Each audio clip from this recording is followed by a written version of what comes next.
So class, today we will start our next chapter, that is chapter 7, weather, climate and adaptations of animals to the climate.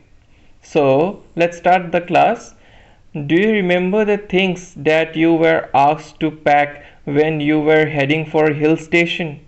When the sky is cloudy, your parents insist that you carry an umbrella.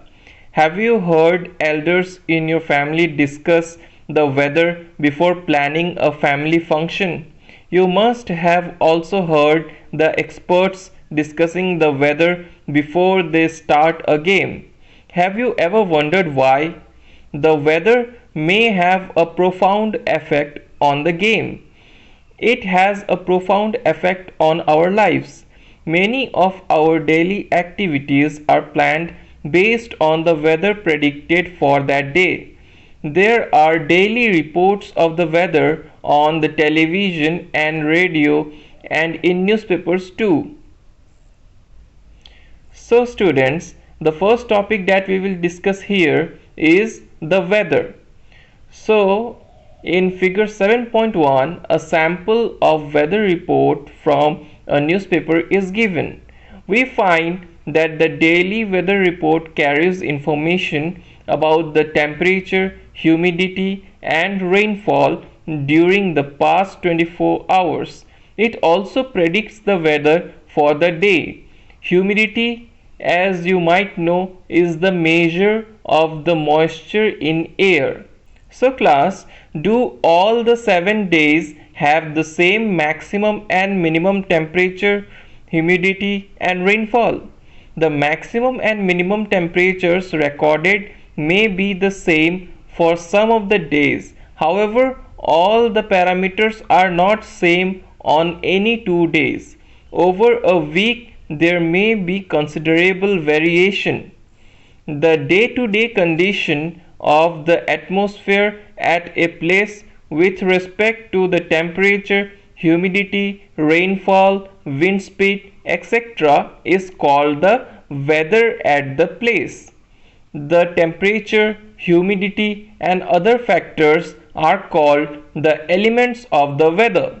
The weather of a place changes day after day and week after week. The weather is such a complex phenomenon that it can vary over very short period of time. It can happen sometimes that it is sunny in the morning, but suddenly clouds appear from nowhere and it starts raining heavily, or a heavy rain may vanish in a matter of minutes and give way to bright sunshine. You must have had several such experiences.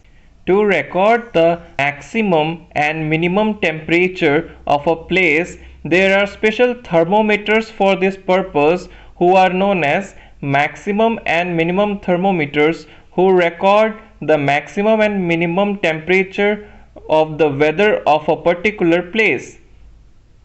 The maximum temperature of the day occurs generally in the afternoon, while the minimum temperature occurs generally in the morning, that is early in the morning.